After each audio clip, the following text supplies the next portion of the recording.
Well, good afternoon, everyone, and welcome back to the Capitol. First and foremost, I'd like to thank Minnesotans for participating in the democracy in such high numbers. Thanks for believing in our democracy, and a special thank you to the long hours that were put in preparing for this election cycle by those professionals, by the volunteer poll workers, and the election judges. Our democracy is predicated on our free, fair, and secure elections, and here in Minnesota, once again, Minnesotans showed that it is a priority of theirs, so I'm incredibly grateful. We're here today because this is the first day of our second term, and the work starts. Be very clear, it's been the privilege of a lifetime and an honor to have the trust of Minnesotans over 4 very challenging years, and to have the opportunity to come back here is humbling, and I also know last night's vote was not just a pat on the back. It was a mission order going forward. It was about a vision about what we can do. Minnesotans were very clear about this. They're deeply concerned, make sure they're able to make their own health care decisions. They also were very clear that they trust and believe in the system of our democracy, and defending it is critical. They believe in the right to collectively bargain, to create a strong middle class, and I think more than anything, they believed in a hopeful vision of Minnesota, where we know things can be divisive, and we know we don't always agree on all the issues, but we should try and work together to solve those. So I think it was critically important and grateful that the people of Minnesota validated that. You need to run for something. You need to say what you're going to do. We were tasked with governing the state of Minnesota, and there were things from a global pandemic to a long overdue reckoning on social justice, to global economic uncertainty, and those are the things we do. But providing that vision of why we asked Minnesotans to support us the first time, making sure this was the best state in the country to raise a child, making sure we were investing in the Minnesota that we know and love, means investing in education, investing in infrastructure. So I have to tell you, now is the time for us to get back to work, and as I've said it when I came here, Lieutenant Governor and I have consistently said this, and over the last 4 years we needed to, because of divided legislature, to work in a collaborative manner to compromise to get things done. And I'll say it again today, I will work with anyone who is willing to help make things better for Minnesota. And this vote and the results of that is very clear what Minnesotans want to see us do. And I think first and foremost, Minnesotans want to make sure that we're working together to make sure every Minnesotan feels safe in their community. We have the capacity to do that. We need to work together to find ways to ease the inflationary burdens that are falling on families. Not mythical slogans, but returning money to their pockets, reducing property taxes in ways that are meaningful, figuring out ways that you can impact them, continuing to create the good jobs that we've done, continuing to make sure that everyone has an opportunity for a sustainable job that can support their family. Those are the things we can do to help the families. And then, as we've said, and now we get an opportunity over the next 4 years, I came into this job wanting and saying that education is the foundation of everything Minnesota has done and will do, and making sure that we are giving every single child and every single Minnesotan in their lifelong growth around education an opportunity by fully funding those opportunities and easing the cost of families because of the investment it makes in Minnesota. So the good news is we've got a plan to do that already. The really good news is Minnesota's state finances are in a solid position as maybe they've ever been, and we are setting on one of the largest surpluses per capita of any place in the country. That gives us an opportunity to do those things, make communities safe, invest in people to make sure we reduce the pains of inflation, invest in education. All of the things that we talked about on the campaign, we have the capacity to do that. So the sense of hopefulness and optimism that I feel is not just from winning an election. It's a validation of how we won this election and the things we talked about. By rejecting a negative, divisive view of Minnesotan and choosing that one Minnesota is not a slogan. It's the true belief that we can work across differences and that there's plenty of room in this state and opportunities for people to live the lives that they choose and to thrive in doing that. And that's an exciting time. So we're here today, and we'll be leaving this in just a little while.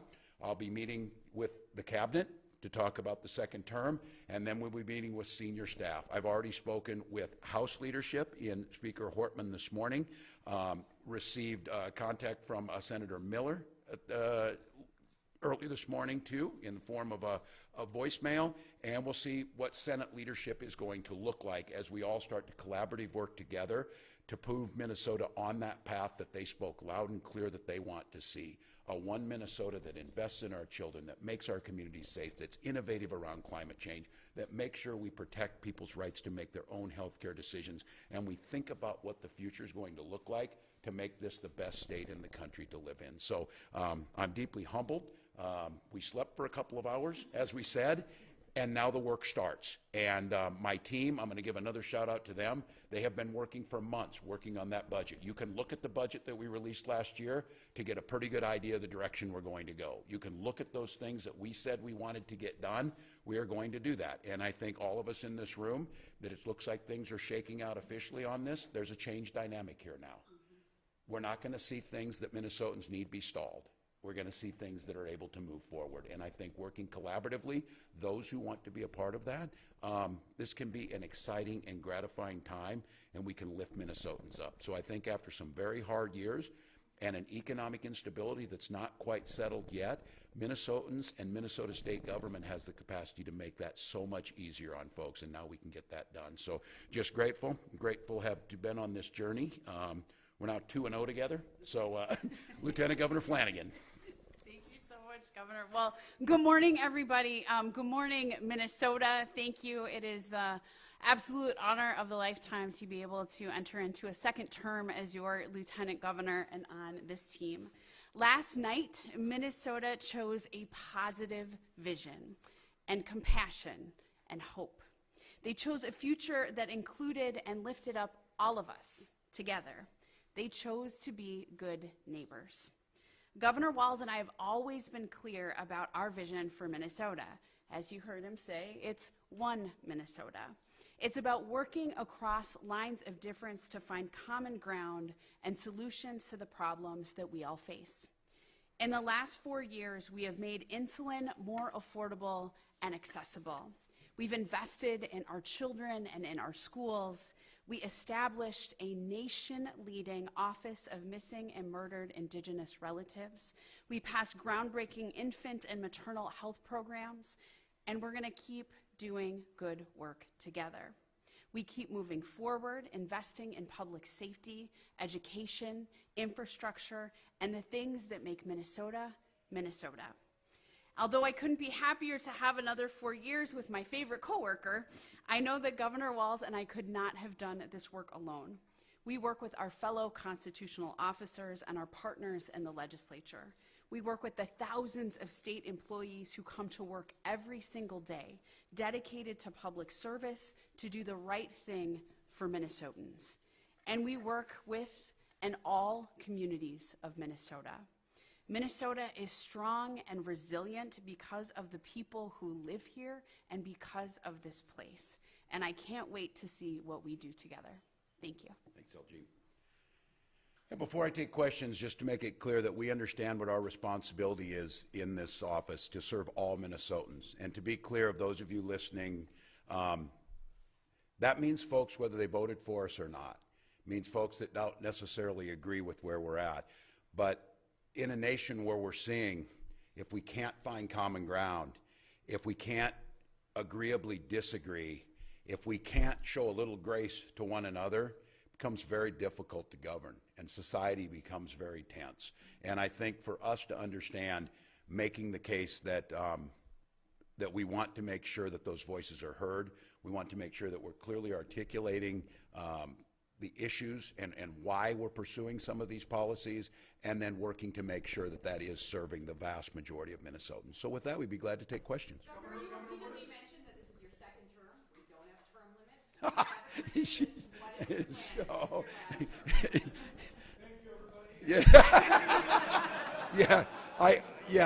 I'm just going to, on my 2 hours of sleep that I have been saying, I was walking around saying, well, I'm 9-0 now, and that seems pretty good place to be. So, yeah, we'll just get through these next few weeks and get moving. So. That wasn't a yes or no. What does all DFL state government mean for issues like the Social Security income tax, education funding, paid family leave, and the rebate checks that you've talked about a lot on the campaign trail in the last second? Yeah, and again, I want to not get too far ahead, and we'll, continue which I think is a great tradition, and I hope the press corps here would, of being accessible and trying to answer those.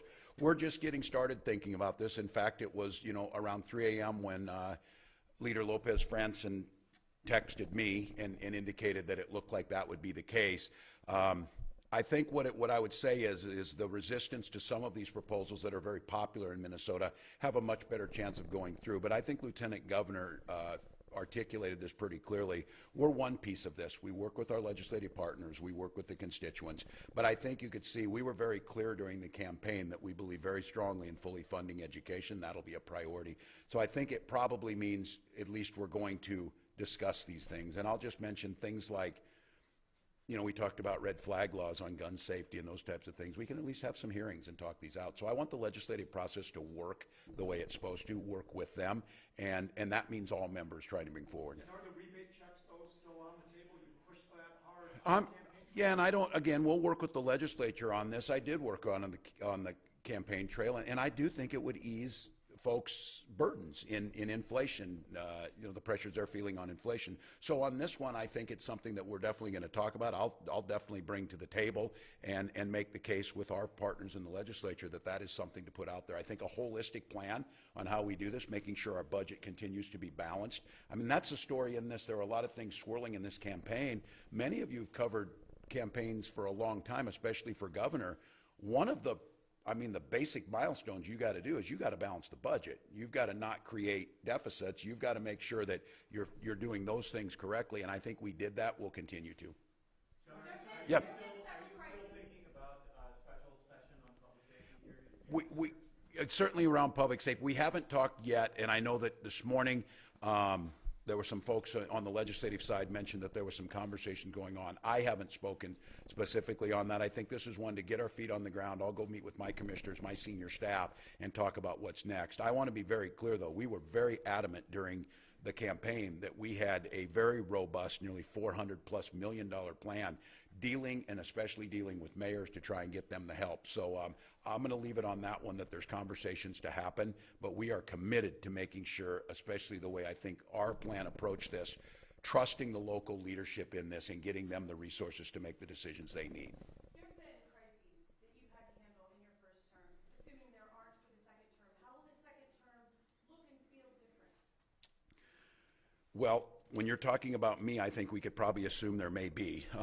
The first term has thrown stuff at us. I think the biggest thing from that is we've learned so much. And I think, again, not that everything gets perfect, and I keep talking about that, but I think the one thing, if you go back and look, when things didn't go as perfectly as they should have, the next time you see the similar event came up, there's a much improved response. And I think one of those things is that we started out is that those are things we can continue to implement.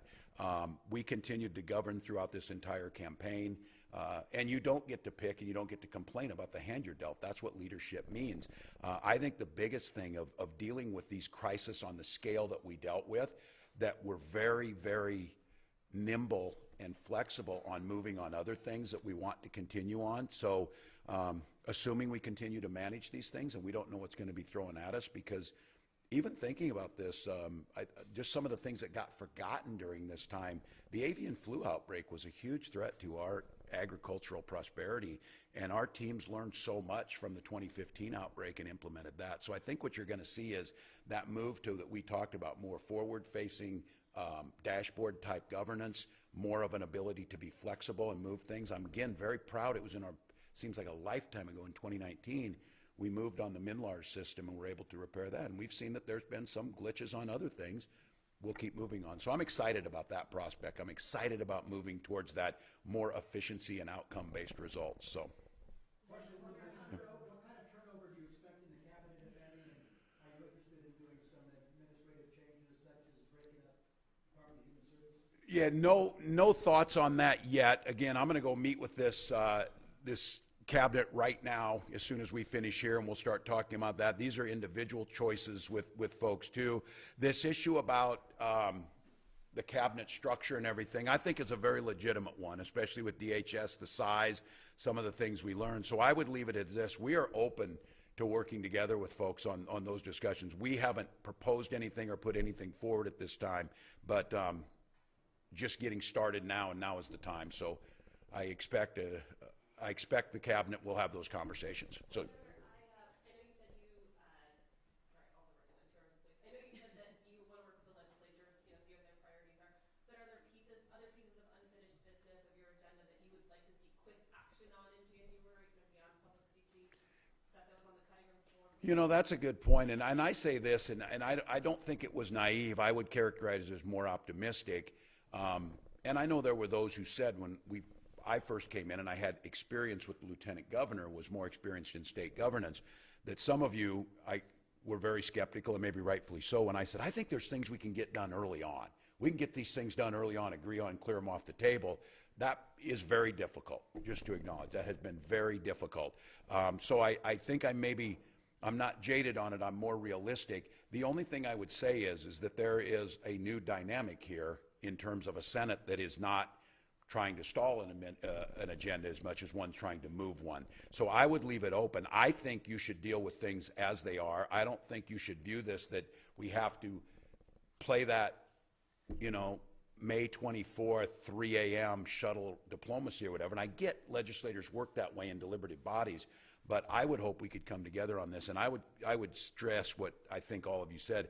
I think there's an urgency around some public safety support, and I think there's an urgency around fighting some inflationary pressures. So I'm open to trying to do that, but I am never going to pretend that I know the speed of the legislature now, and the lieutenant governor reminds me of that often. They will move at the speed that they are, and they are a separate branch, and they have every right to do so.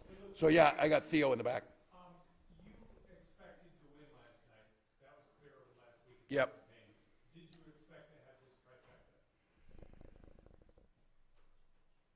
I thought there was an outside chance. I think candidly with you, I think the things went better. What I had been saying, and I think you have to be careful in this, and you get a feeling of doing this a lot of times, you could see the data, and we don't release anything, but we had a pretty good feeling of where things were at for our race.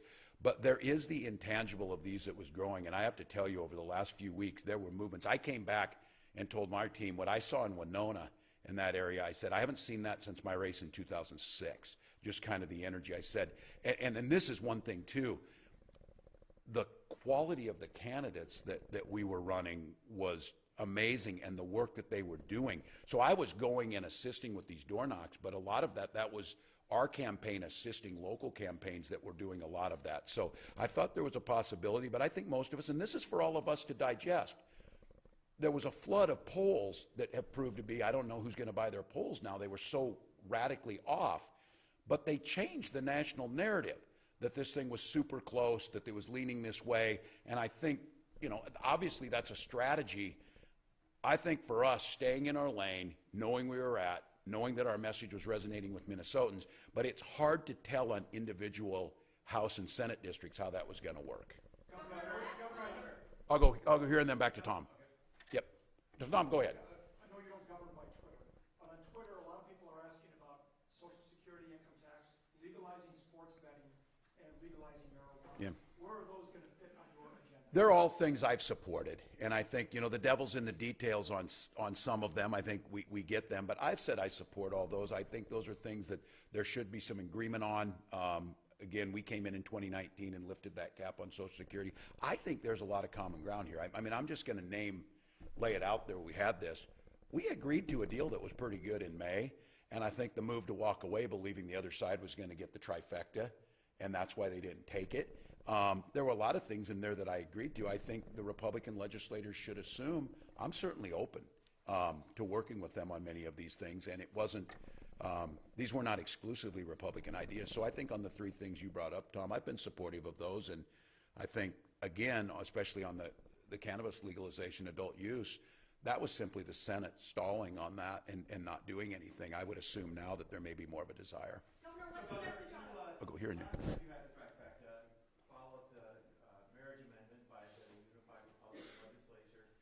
If you want to keep this, how do you keep that from happening again? How do you keep from overshooting and losing? Those are conversations we'll have, and I think the way I've always said this is that you listen to the will of the people. You move things forward that the people believe will help them. You be thoughtful about it, and I think my statement here, I'm going to have to be, I recognize this. We won, and I think a solid victory, but I've always said this, I care about that percentage that did not vote for me because they belong to this state, and obviously they're dissatisfied about something.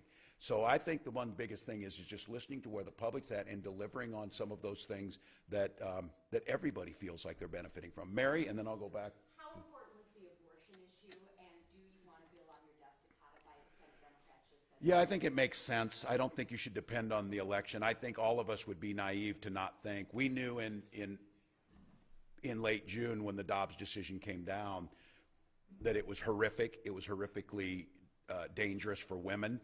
And I think we were very clear about staying in that. I think a lot of people made the assumption that people forgot about it or no longer had the same impact that it had. No one forgot about it. And so I think it was really big, and I think the contrast couldn't have been bigger in the two candidates. So I think it played a big role, but it kind of set the tone on where we're at. I mean, there's the irony of this is this is about personal medical freedoms, but we've been talking about protecting those things, and the message on the other side was not that. So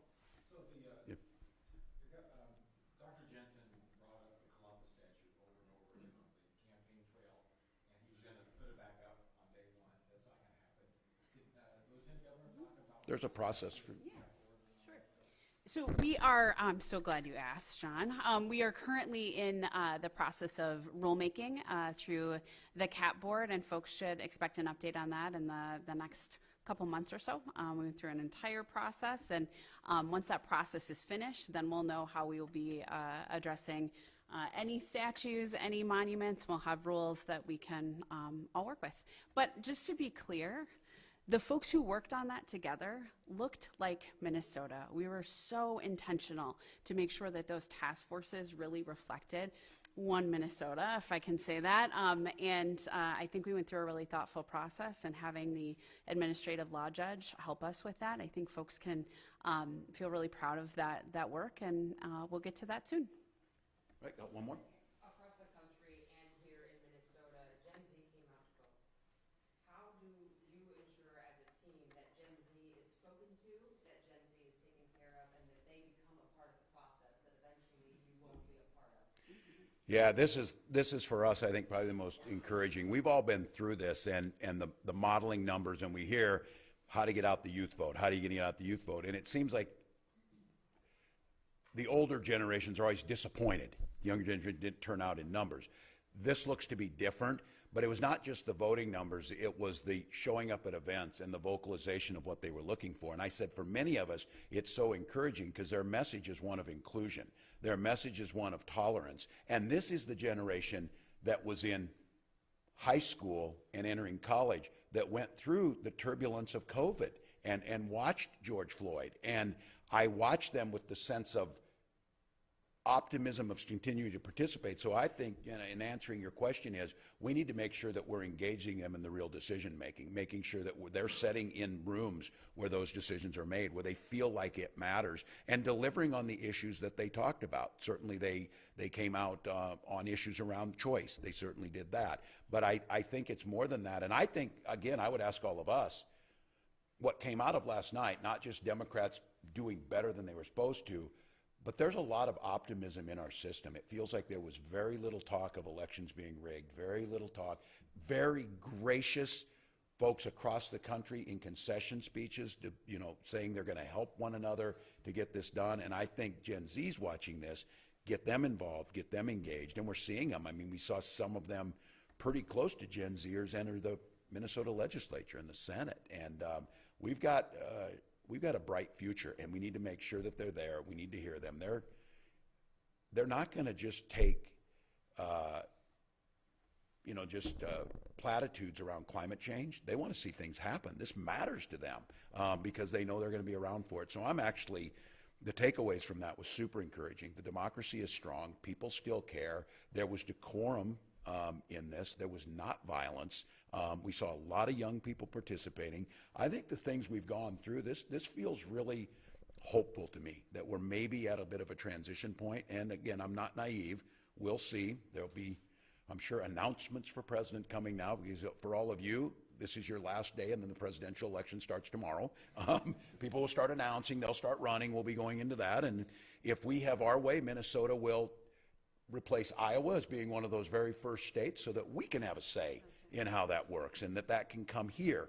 And so I think that the takeaway, obviously you're always more optimistic when you win elections, but I think one way or another for folks that this election came off with a lot of energy, a lot of participation, not a lot of distractions, not a lot of naysaying, and that I think Gen Z will take a lot from too. So I'm excited about it. But thank you all. We're going to be here a lot with you. Can I do a related question to Lieutenant Governor? You sure can. Diversity, you served in the Minnesota House legislature that wasn't very diverse. There was record diversity, women of color, LGBTQ lawmakers coming in. Can you talk about what that will mean? I think it means everything. I think the new voices that are coming into the Minnesota legislature means that our democracy will function better. When the folks who represent us more accurately reflect the community, that's good for all of us. I watched some of these candidates who were in incredibly safe seats, who just were out on the doors every single day. Zaina Mohammed, in particular, has worked incredibly hard. She is going to be a showstopper, and I am very encouraged. The People of Color and Indigenous Caucus gets bigger and bigger every cycle.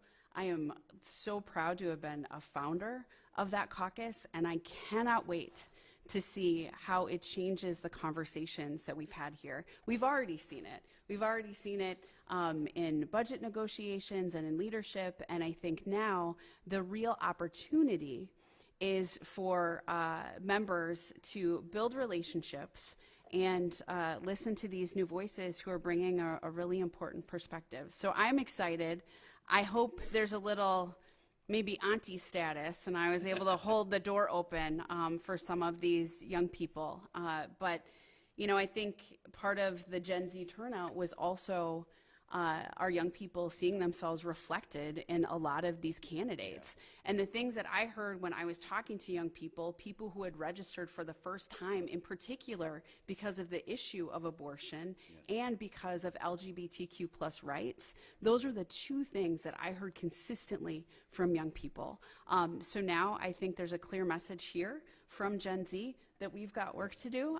We've had really intentional ways that we've incorporated the voices of young people into our administration, like the Young Women's Initiative. We work closely with youth and government. And I think now that we are going into our second term, there's so much opportunity for us to just be in community and building relationships and listening directly to people who are impacted by the decisions we make in this building every day. Governor, you won, Keith Ellison won, Mary Moriarty won. Was crime overstated as a campaign issue?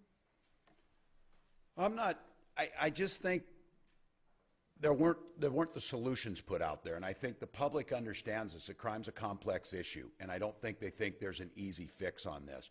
I want to just be very clear that crime and violent crime being up is unacceptable. It's unacceptable today after the campaign. You're not going to hear us not talking about it, but I think it was oversimplified, and I think a lot of Minnesotans said, well, pointing out that problem without offering a solution does us nothing, and I think that was probably the biggest difference. But I want to be very clear.